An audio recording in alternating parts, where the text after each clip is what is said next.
All right, welcome everyone. Holding by the Noahide laws, and we spoke 2 weeks back about prayer and the different aspects of prayer, and what's going to apply, different things within prayer that will apply or will not apply to Noahide. So we also spoke about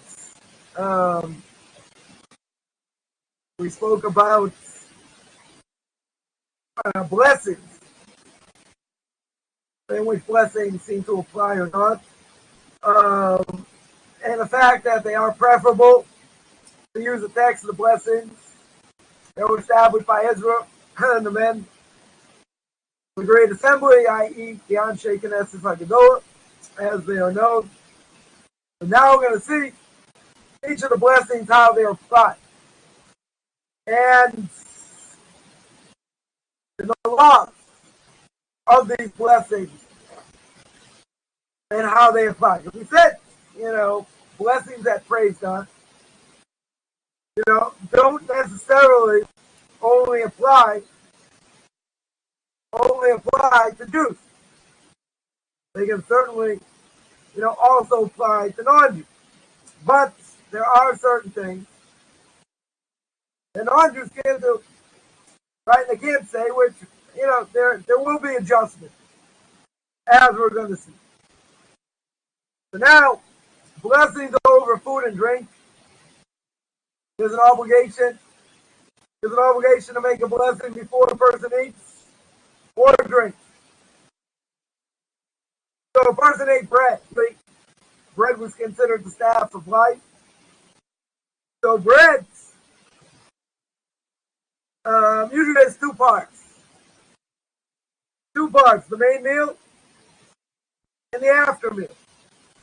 Now, what is the after meal? I.e. drinks, desserts, that are served. So if it's called dessert, it's not part of the meal. And normally, when a person makes the blessing over bread, it covers everything in the meal that is used for satiation. Right? Which means any side dish, any vegetable, any meats, fish, chicken, salad. In other words, those things you eat in the middle of the meal are covered by bread, which we're going to see. But things that are used for desserts, that's why they're called desserts. Ice cream, cake, fruit, that's not used as an appetizer. You have to make a separate blessing because that's not part of the meal, which we're going to see. So now, there are many verses in Tanakh which speak of bread as the basic foodstuff of man, i.e. the staff of life. Now, bread has a unique status, and that status exempts other foods eaten at the meal that we mentioned. If they're there as part of the meal, they're there to satiate, i.e. not as an appetizer. The appetizer gets a little bit complicated. But it's there to satiate. I don't make a blessing on it. The blessing of bread will take care of that. So therefore, if you eat a meal which bread is served, you only make a blessing over the bread at the beginning of the meal. Now, you may notice, if you've ever been around Jews who wash their hands before they eat bread, right? Before they eat bread, they wash their hands. Now, why is that done? So that's done because of Jewish temple purity ritual, which would not apply to Noah. So, for example, Another example of this is at the Passover. Anyone's ever been to a Passover Seder? So after making Kiddush, what do? We tell over the story of the Exodus. The first thing we're going to do is eat karpas. What's karpas? Some type of vegetable. Where the blessing is going to be great Adama that it grows from the ground. Now, what do? We take this vegetable. Some people use a potato. People use a carrot. So whatever it is, but it has to have that blessing that it grows from the ground. And they dip it in salt water. All right, before they make the blessing, salt water, reminiscent of the bitter tears that the Jews cried when they were in Egypt. So before a person eats, takes this potato or whatever it is and dunks it into salt water, you wash your hands. You don't make a blessing like you make for bread. So you wash your hands. Now, there's no question why. One of the reasons is to get kids to ask questions. Right? During the Passover Seder, there's a lot of things going on. Then, you want to stir the interest, of children. You bring the Seder plate, you take it away, you cover it, this, that, a lot of different things. One of the questions kids are going to ask is, why do we wash our hands? You don't make a blessing. So, that's what the priest did for purity laws. If they touched something that was wet, i.e., a vegetable or fruit, right, was wet, so they had to wash their hands first. I mean, the other way around it, without having to wash your hands, would be to totally dry. But I would call that, in my language, I would call it spiritual kuti, right? Purity and impurity law. So, even today, we have that custom that if you eat something, let's say you have a vegetable and it's wet, so when I make soup on Friday before Shabbos, you wash off vegetables, you want to eat them, one in the soup, one for me, so to speak, so I'll wash. Don't make a blessing. Right? These are purity laws. They were done the time at the temple. Now, would these purity laws apply to Noahides? No. So, a Noahide is not going to have to wash their hands over it. They can make the blessing without washing their hands. So, therefore, that was just, I guess, side point. Right? But if you make the blessing on bread, anything else served at the meal, except for wine, any beverages also, you wouldn't make a blessing on, because it's covered as part of the meal. Wine is also significant, we'll see. You'd have to make a blessing on wine even if you ate bread. Right? But any other part of the meal that is used for satiation, again, meat, fish, potatoes, side dishes, drinks, except for wine, you don't make a blessing. Now, bread is defined as being made from flour of either wheat, barley, rye, oats, or spelt, i.e. the 5 grains. And it's kneaded with water and baked. Now, what if you had rice bread? Rice also satiates, right? Nonetheless, it doesn't have the status of a grain, which we'll see. It doesn't have the same status as wheat, barley, rye, oats, or spelt. Now, whether or not the bread is leavened doesn't matter. Right? Matzah, for instance. Right? Matzah, if you're Ashkenazi, you wash because you eat it like bread. Sephardic people look at it like a cracker. And they won't wash on it. They give a different blessing to it. We'll see. But only on Passover, for them, does it have the status of bread because of the significance of Passover. But again, whether the bread is leavened or not doesn't make any difference. What is included in bread? That is pita, bagels, kaiser rolls, matzah, etc. Now, what about pita chips, bagel chips? So they're not bread-like. And they come from bread. Right? They're fried or they're boiled or whatever it is. So it goes down a level, right? Which we're going to see. So what's the blessing over bread? Blessing is, blessed are you, O God, the source of all blessing. Our God, sovereign of the universe, brings forth bread from the earth. Right? In Hebrew, hamotzi lechem min haaretz. Right? That's the end of the verse. End of the blessing. God brought forth bread from the earth. Now, this is blessing like most blessings, present tense. You might say, why is it present tense? Why don't we make it past tense? God created the bread from the earth. The simple reason is because it's constantly creating. Bestowing his kindness upon creation. There's a paragraph before saying the Shema that Jews say, and the end of that verse is Machadesh b'chol yom tamid, or we say it before the blessing. That God renews creation daily, not past tense, present. So too, God is constantly creating, bestowing his kindness upon creation. It's all right, God created the world, disappeared. Why would someone make a skyscraper and disappear? Not have any connection to it. A lot of people made that mistake. And they thought, oh, God's so lofty. God can outrun. He can outrun a black hole. He can play with Saturn and the moon and all these things. So why would God have anything to do with this world?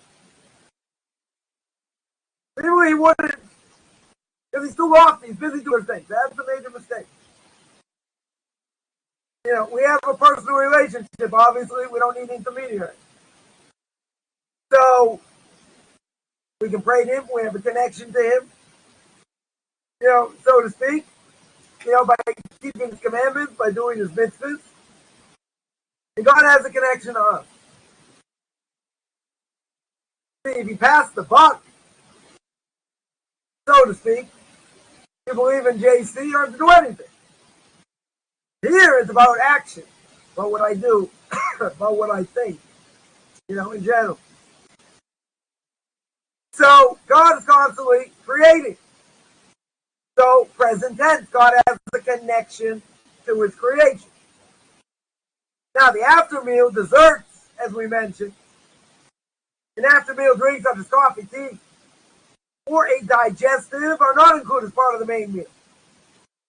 Therefore, they're not covered by the blessing over bread, require their own blessing. Now, in general, if a person had drinks during the meal, and then they also have coffee, many rabbinical authorities hold not like this. They hold that you don't make a blessing on coffee or tea. Because it's like any drink during the meal. Right? Some do hold, as it brings down over here, that it's not part of the meal. So therefore, I have to make a separate blessing. But anything that is part of the dessert, i.e. the after meal, not covered by bread. It's not there to satiate. Doesn't matter how much you eat. Totally not there to satiate. So any foods that is going to be used in that way is, you don't make a blessing. Right, sorry, let's I just said that backwards. If it's a food that's not part of the meal, and it's not used for satiation, I have to make a blessing on it. Whether it's ice cream, whether it's cake, candy, something else. Doesn't matter how much you eat of it. It is the main part of my meal. Most people are not eating cake as the main part of their meal. So therefore, it's considered part of the after meal. Right? Dessert. That's why it's called dessert. So therefore, I don't make a blessing on it. Because it's not there to satiate. Now, there are other blessings. There are blessings over any grain or food made from grain. Any food made from one of the 5 grains, wheat, barley, rye, spelt, or oats, or rice, that is not bread-like. What does it mean it's not bread-like? Crackers.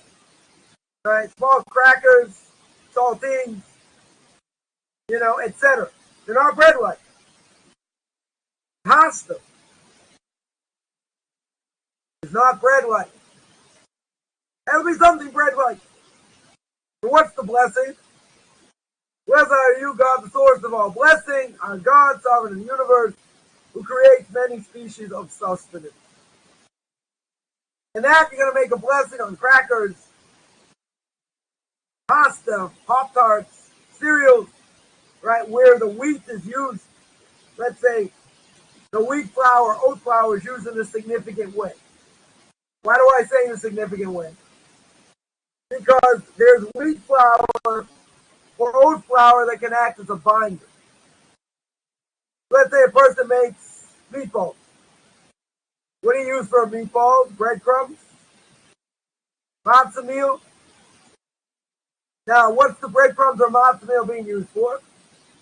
To bind it, keep it together. So too by gefilte fish. So it's not used in a significant way. So a meatball or gefilte fish does not get that blessing of who creates many species of sustenance. If you would use, let's say, flour, you put flour in soup. Now, why'd you put flour in soup? You put flour in soup, in general, in order to thicken the soup. All right? That's what you did. You put it there to thicken the soup. I didn't use it in a significant way. I used it to thicken the soup. So if that's the case, you don't make a blessing on it. Make a blessing whatever the soup is, but not on this. If a food has a mixture of grain and something else, then you always make the blessing of the grain-based food first. You don't make a blessing on the other food if it's used. In other words, let's say you had something that was used to enhance. All right, if a person, case over here, you ate shredded wheat cereal with milk. What blessing do I make? Many species of sustenance. I don't make a blessing over the milk. Why not? Because the milk itself is there to enhance. General rule is any food that's used to enhance, even if it's of one of the 5 grains, I don't make a blessing. Another example, I take a cracker. What's a blessing over a cracker? There's blessing. Right? Who creates many species of sustenance? If I put herring on the cracker. If I put herring on the cracker, why do I put herring on the cracker? Because it tastes better on the cracker. Otherwise, I could have eaten the herring by itself. So what blessing do I make? I make this blessing.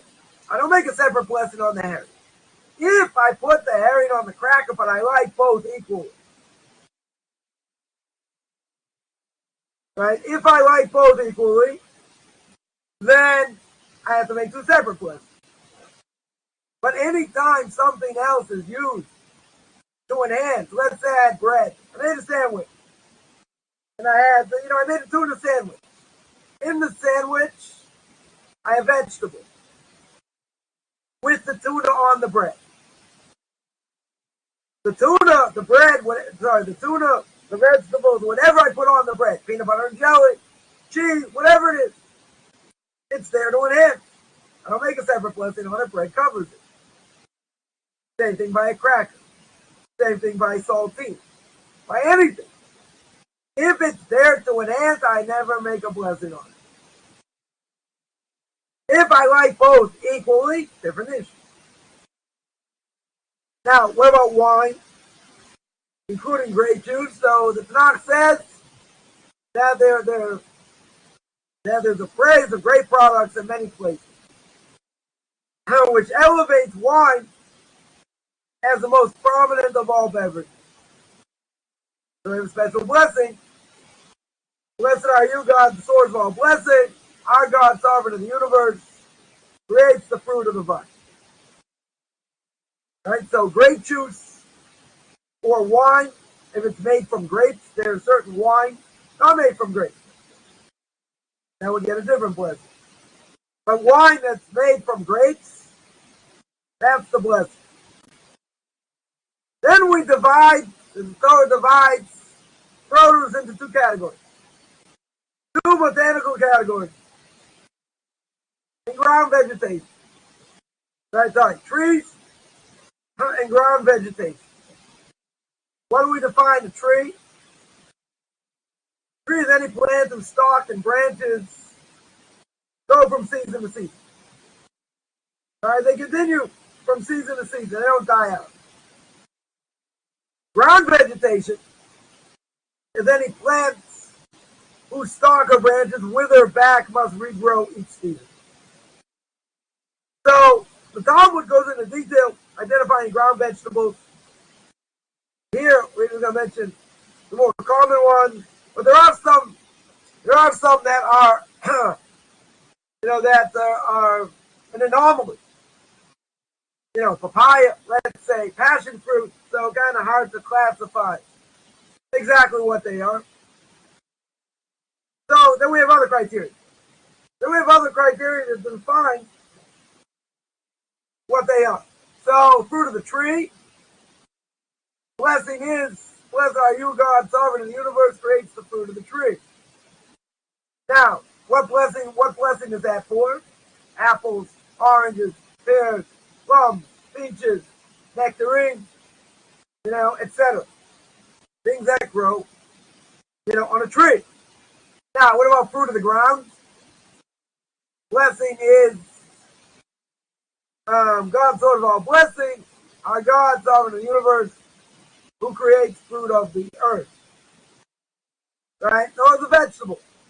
Usually, tomatoes, potatoes, peppers, broccoli, cauliflower, strawberries, right? Strawberries, melons, gourds, eggplants, etc. So, I got two separate blessings. I get a blessing of fruit of the tree and a blessing of fruit of the ground. All right, so again, the hierarchy is, I got bread, I got other things that sustain us for sustenance, i.e. the 5 grains, wheat, barley, rye, spelt, or oats. And now, this category is fruit of the tree or fruit of the ground. Now, all other foods and drinks don't get these blessings because they don't, A, they don't grow from the ground, B, they're not bread, they don't one of the 5 grains. So what's the blessing? God's source of all blessings, sovereign in the universe, through whose words all things came into being. That'll cover candy, that'll cover ice cream, that'll cover fish in general, meat in general, etc. Now, that being said, there are principles. There are principles that we need to know, we need to understand before I make a blessing. So first thing is no minimal amounts I'm going to eat. Therefore, whatever I eat, even if it's a very small amount, I need a blessing. I need to make a blessing. If I don't make a blessing, I'm considered a thief. I eat without making a blessing. If a person, second thing is, person makes a blessing, you shouldn't speak between the conclusion of the blessing and tasting of the food or drink. In other words, you make the blessing, chomp, chomp, chomp, don't speak. Only speak when you swallow. Because that's considered an interruption. Now, the general rule when it comes to blessings in general is you want to say the blessing in the best way possible. Or to say over here, the most efficient way. We don't want to make mistakes. We don't want to have any issues. We want to do it the best way possible. We don't want to have any doubts. So let's say a person had a fruit salad. Now, what's in your fruit salad? Apples, oranges, pears, and blueberries. So that's covered by fruit of the tree. All right, very good. So I ate one of them. One thing to keep in mind, you eat one of them. I don't have to continually making a blessing here every time I eat. I made one blessing, it covers my apples, oranges, pears, and blueberries. Right? As long as they are in front of me. if I have many foods in front of you, then the blessing on the one you prefer could take precedence. Again, what's the only exception? Is bread. So if you're going to eat bread, then you only make the blessing on bread, that exempts everything else. Right? As we said before. If you have no preference, let's say you don't like anything more than anything else. You have no preference. And you're not eating bread. Then you make the blessing in the order listed above. Right? You take number 2 first, meaning you make the blessing over a grain food, i.e., let's say you have noodles. That's the blessing of sustenance. You make that blessing first. Then, if you had wine, you make that blessing. Then, fruit of the tree, fruit of the ground, vegetation, and lastly, all other foods. Right? There's a hierarchy over here. So, the example given is if I had a fruit salad containing oranges and strawberries. Pick out an orange and you say fruit of the tree. Pick out a strawberry and then say vegetation of the ground. Now, I'll just make one caveat here. Strawberries are highly infested. Very, very hard to check strawberries. Right? Eating bugs are forbidden, certainly for Jews. I don't think non-Jews want to eat bugs either. Right? But in general, they're highly infested. So a person, if a non-Jew doesn't care, doesn't care, and even if they know it's infested, they say, so what? I'm not going to check it. They're allowed to eat it. Because a non-Jew doesn't say I have to keep kosher. And we mentioned this before. What's the reason? The reason is, because you see, non-Jews eat all kinds of things. Forget about the fats and wooing, right? But they eat all kinds of things. It doesn't affect them. By a Jew, it affects them. It has a negative effect on their soul, even if science hasn't proven it. Right? So a person can say, okay, I don't care if there are bugs in it. So what? I'm probably not going to see them anyway. I won't notice them, right? Unless it's obvious. Right? But a lot of these bugs are very small. But there are certain things. Let's say broccoli, cauliflower, if it's fresh. These things are totally infested. Pigs, right? There are ways. There are certain companies that have frozen broccoli and cauliflower. You can rely on how they clean it. But if it's raw, big problem. Like Mutual of Omaha's Wild Kingdom, right? Ray, you can probably relate to that, right? But a non-Jew doesn't matter. You want to eat bugs, not an issue. I just pointed out by strawberry. So there's a hierarchy of blessings. Now, let's say like this. And what if you made a mistake? What if you said it out of order? Do I have to go back and do it again? No. You did it, okay? You didn't do it in the optimal way. So what are we saying over here? We're trying to do things in the best way possible. Right? If I didn't do it, it's not necessarily forbidden. Right? Depends what I've done. Right? But it doesn't necessarily mean it's forbidden. In other words, a person can make a mistake. Let's say,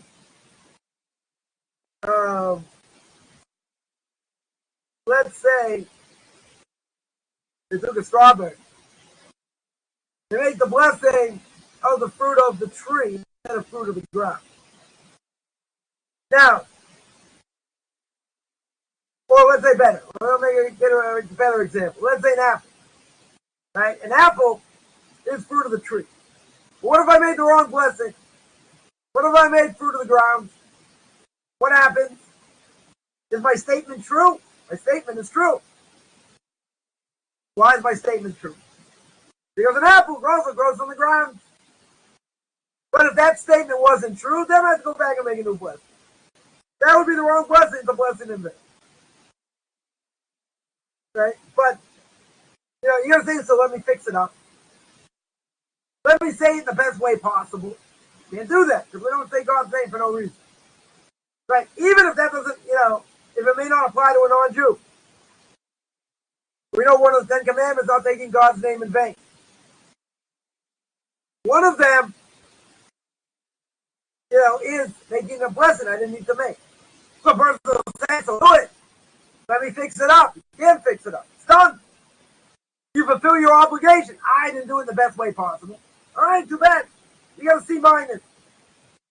But you don't go back and fix it. We don't say God's name for no reason. So a grain food occurs in mixture with other foods. You only make a blessing on the grain food. For example, apple pie. You make the blessing of something. It's got apples in it. Doesn't matter. What's the main thing in it? The pie.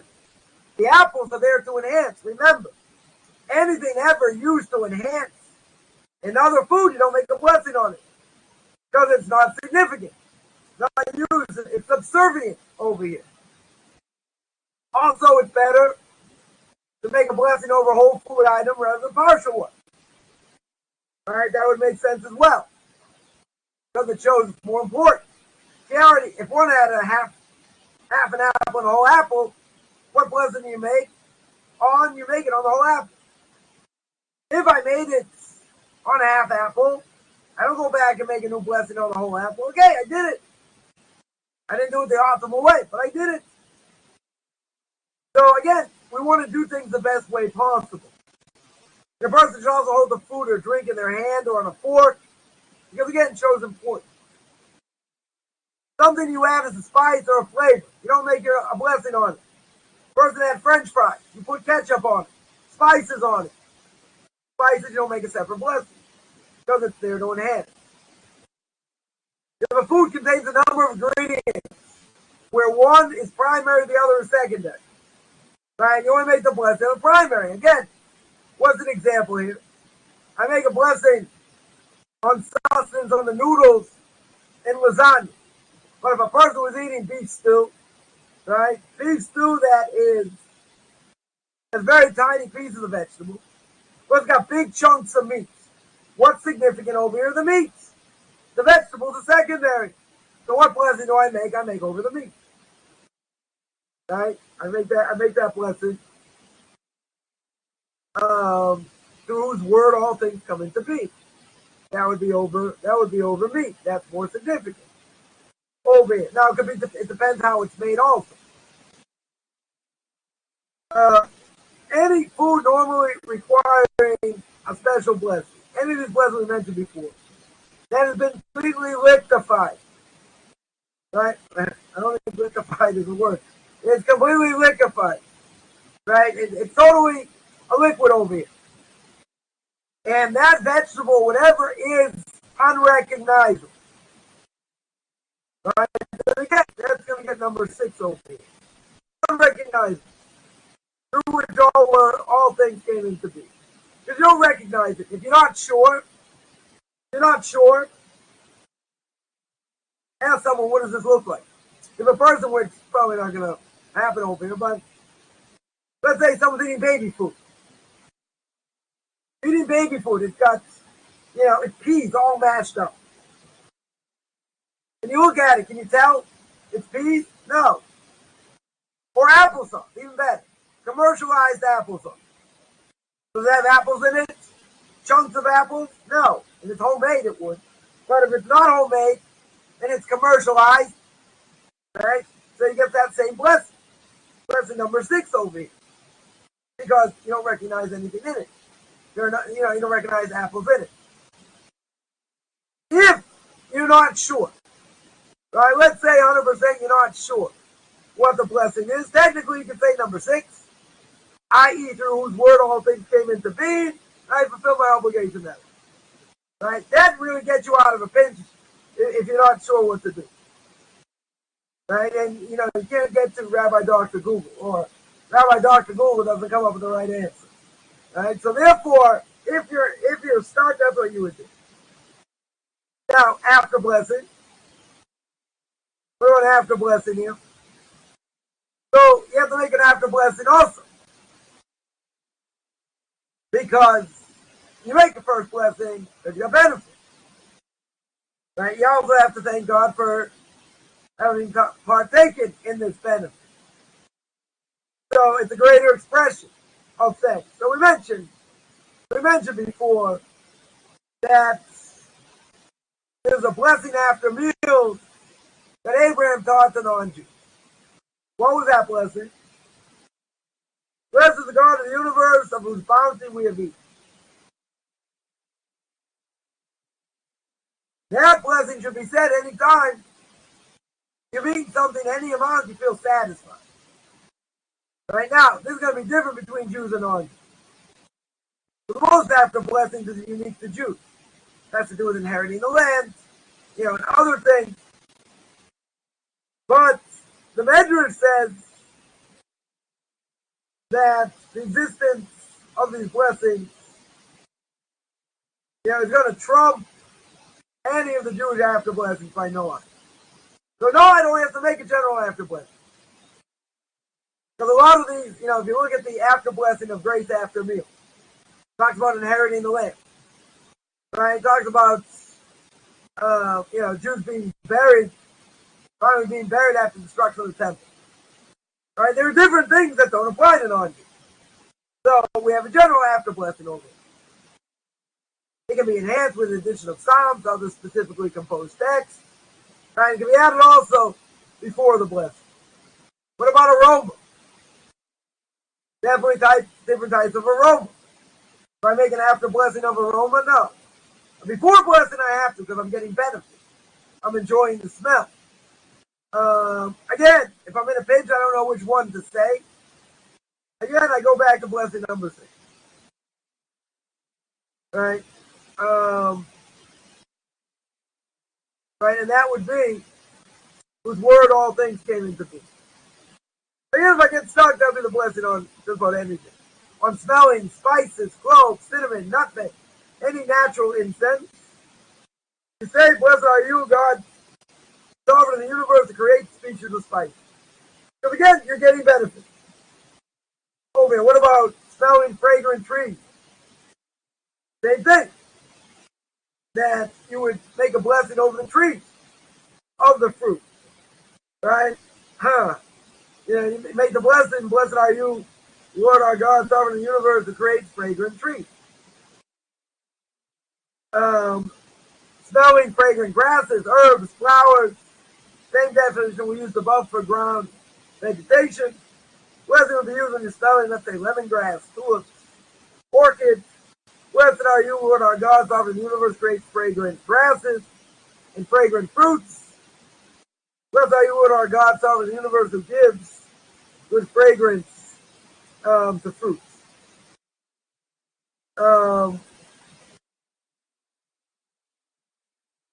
So there are other blessings.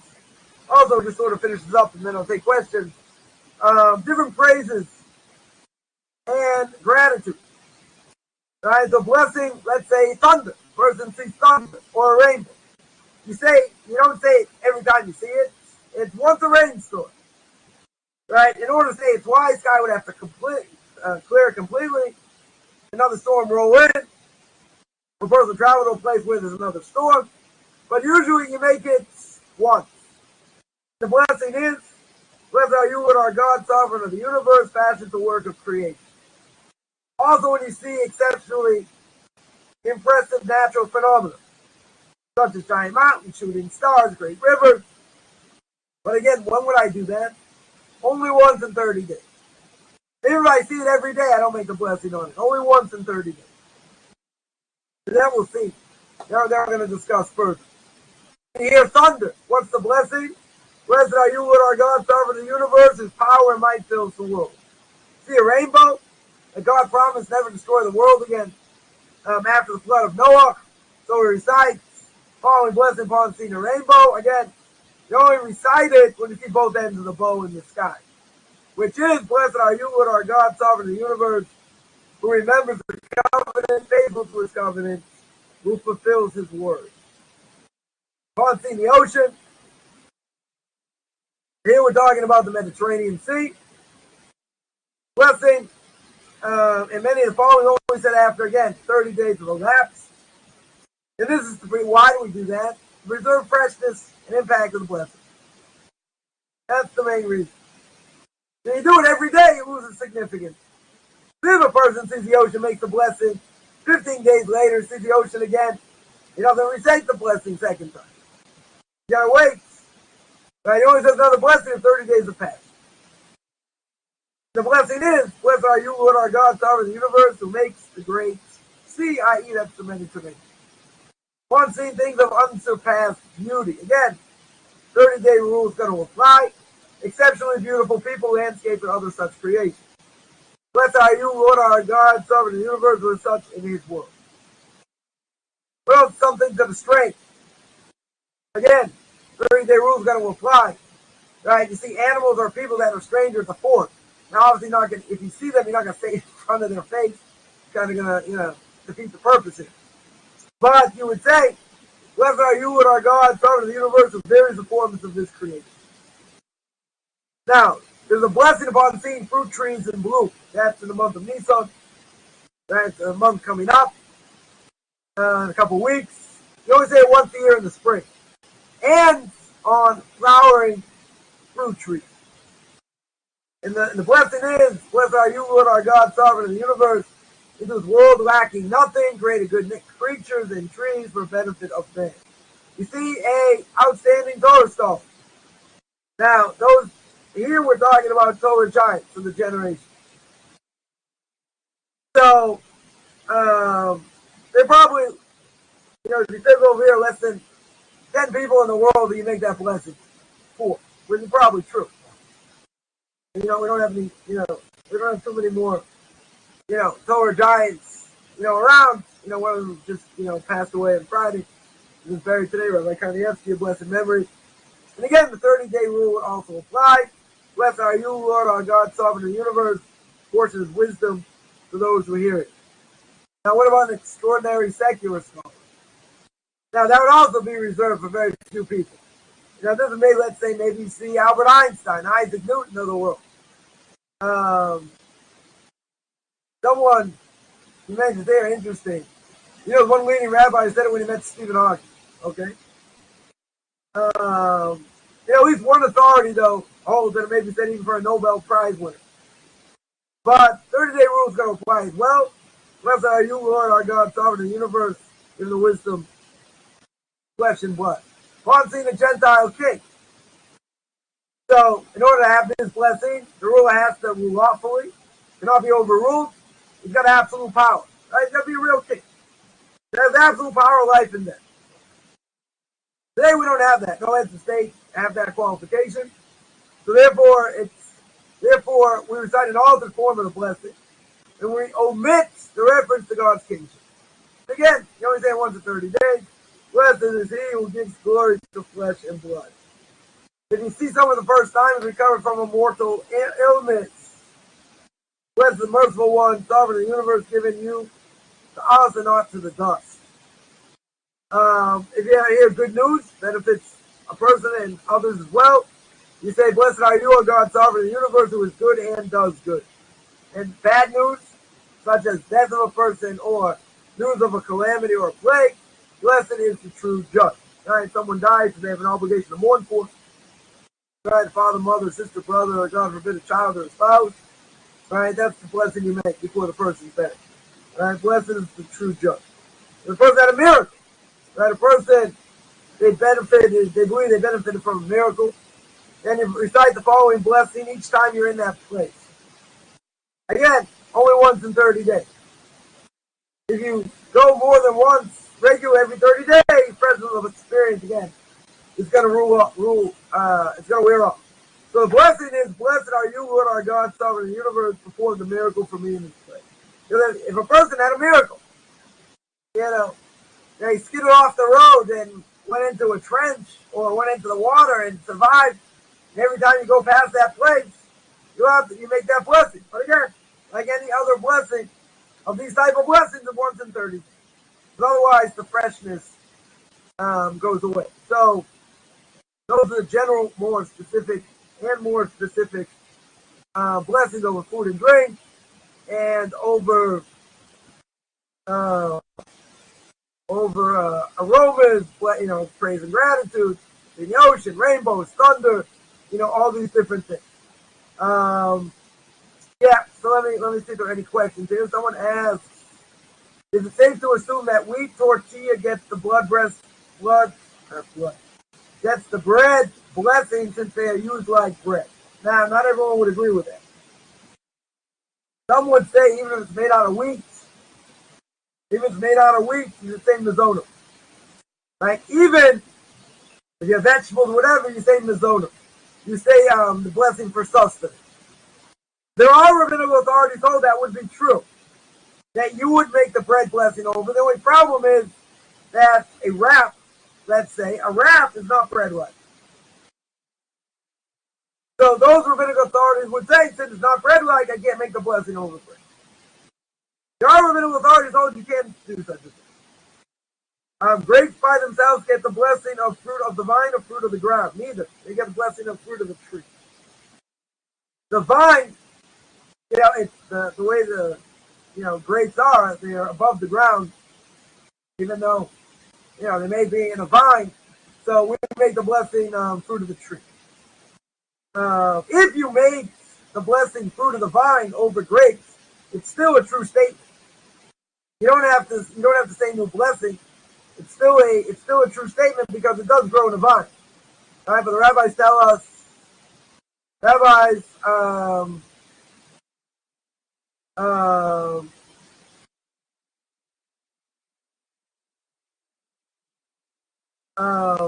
in general, it grows from, it does grow in a vine. We look at it as from a tree, right? We look at it, that's the blessing. But if you made the blessing of fruit of the vine over a grape, you fulfill your obligation. You don't have to make a new blessing. Is there a grain with other foods that may take precedent over it?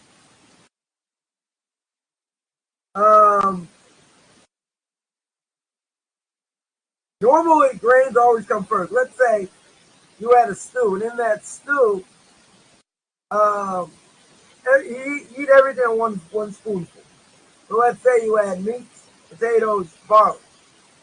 What blessing would I make? Blessing on barley. Now, first I will say, but I prefer the meats better. I don't know if preference takes preference over it. Doesn't matter if you like it better. Barley takes significance, right? Because one of the 5 grains, wheat, barley, spelt, rye, or oats, always normally takes precedence. Does that meal require the grain blessing like would it be for bread? Yeah. Again, if it's used in a significant way. If the grain is not used in a significant way, you don't make a blessing on it. Right? If it's used, let's say, as a binder, it's used, let's say, wheat, flour used to thicken soup. That's not used in a significant way. Usually, preference, in the hierarchy of blessings, preference over here, would take place. I don't have necessarily any, other factors involved. The other factor over here is grains that's, on top of the totem pole after bread. Right? So let's say you liked an apple better than you liked, I don't know, this cookie right now. I should make a blessing on the cookie first. If I didn't want to eat the cookie, different issue. But if I knew I was going to eat it, I should make it on that first. I'm going to say, what's the point? You really should eat the apple first. Okay, whatever. But in general, you make that blessing first. You should make that blessing first. If you didn't, again, you're not going to find out forever over it. You made a mistake, fine. But you did it out of order. Obviously it's better to get the right order. If you didn't, okay. But it's something that you have to get accustomed to doing, right? And if you're not accustomed to doing it, you make mistakes. For sure you make mistakes. But you have to know what the priorities are over there.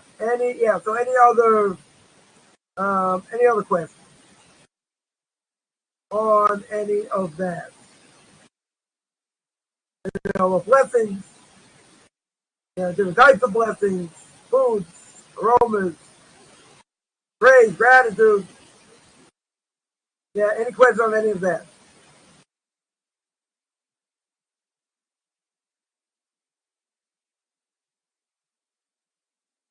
or any general question.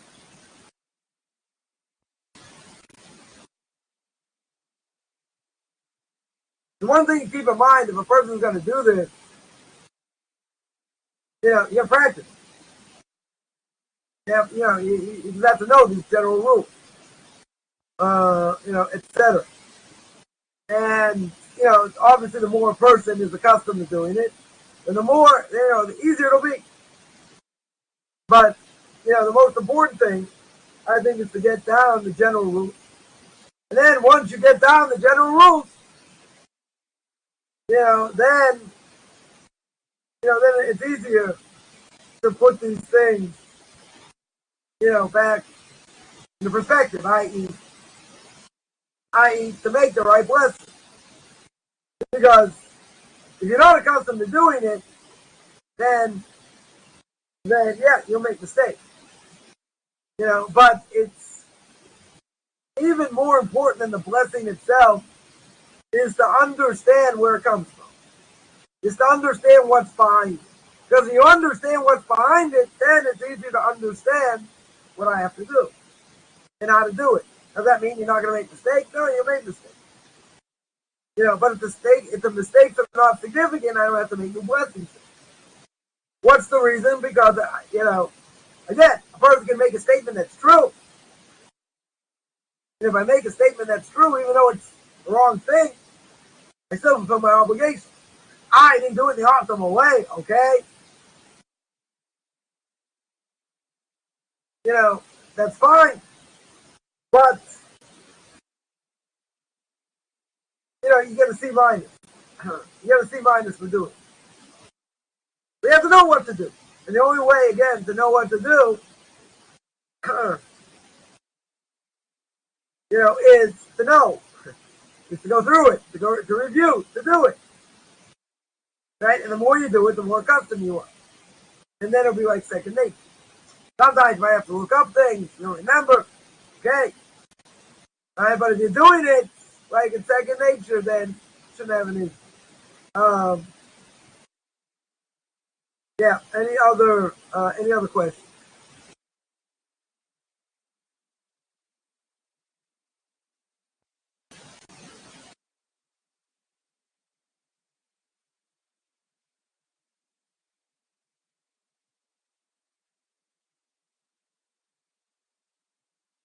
All right. There's no other. Let me see. Let's see if there's another question coming in here.